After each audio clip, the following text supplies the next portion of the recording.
Imagine dying of hunger while sitting on a mountain of grain. That is not a metaphor.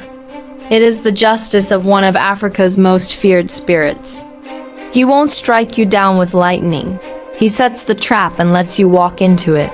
A god so misunderstood that history tried to turn him into a devil. His name is Ekwensu. Let us look at a case. A merchant. Let's call him Chidi. Chidi sold grain during the Great Drought.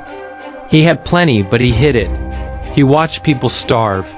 He waited until the price of a handful of dust was a life savings. He felt clever. He felt powerful. He felt like a god. But he forgot that I am the patron of the clever. And I do not like competition. When Chidi slept, I did not give him nightmares. I gave him dreams of even greater wealth. I made him so afraid of losing his gold that he stopped eating his own grain, fearing it was too valuable to consume. He grew thin. He grew gray. He sat upon his bags of corn, guarding them with a rusted spear, while his own stomach withered into a dry husk. He died in a room full of food, starving. That is my justice. I do not strike you down with lightning. I simply let your greed finish the job you started. I provide the rope. You provide the neck? Do you hear that? That is not the wind. That is the sound of 1,000 ancestors holding their breath. They call me the author of strife. They call me the father of the blade. The newcomers, with their pale books and frightened hearts, they call me Satan. How small. How very limited. I was here when the first palm nut hit the red earth. I was here when the first man realized he could take what was not his. I am Ekwensu. I am the precision of the hawk. I am the logic of the storm. I do not tempt men. I simply provide the mirror. If you see a monster in the glass, do not blame the craftsman who polished it. Tonight, the air smells of rot. Not the honest rot of a fallen tree, but the sour, clinging stench of greed. There is a man, perhaps he is in this village, perhaps he is in your city, who thinks his granary is full because he stole the seed of his neighbor. He thinks his title is heavy because he bought it with the blood of the innocent. He thinks I am asleep, but I am the god of the crossroads. I sit where the path of enough meets the road of too much, and tonight I am hungry for a reckoning. Greed is a fascinating parasite, is it not? It starts as a tiny seed, a little want, a small envy. Why does he have 2 goats while I have 1? Why does her yam grow taller than mine? Then the seed sprouts. It wraps its vines around the heart until the heart can no longer beat for others.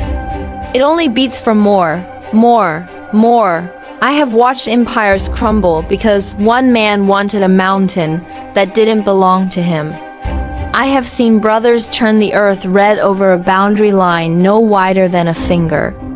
You call this evil. I call it a failure of geometry. You have forgotten your place in the circle.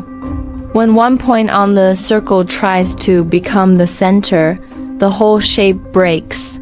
Do you know what I do to those who break the circle?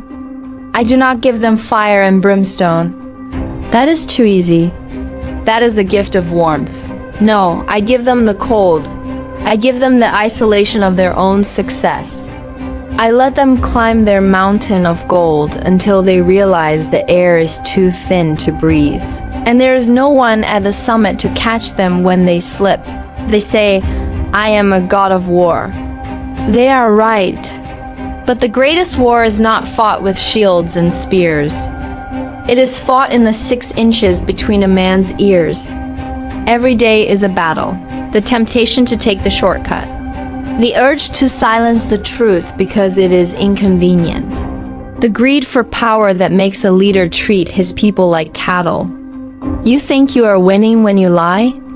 You think you are smart because you cheated the system? I am the system. I am the balance. Every debt is recorded in the bark of the Iroko. Every stolen coin is a weight you will carry across the river of spirits. I am the one who sharpens the sword of the oppressed. When the greedy have taken everything, they leave the poor with nothing but their rage. And who do you think breathes upon that rage to turn it into a fire?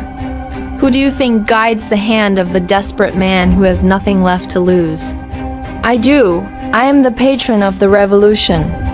I am the chaos that resets the world when it has become too heavy with the weight of the selfish. You who listen.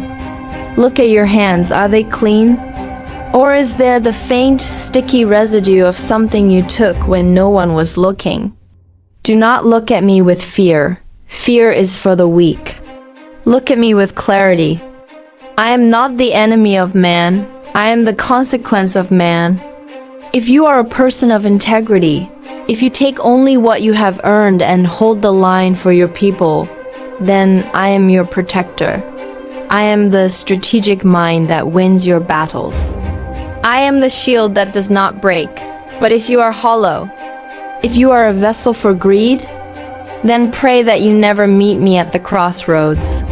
Because I will not argue with you. I will not punish you with lashes. I will simply grant you exactly what you asked for. I will give you the world, and I will make sure you have to hold it all by yourself. Until your bones snap under the weight. Remember, the moon sees the top of the trees, but I see the roots. And the roots of the greedy are always empty.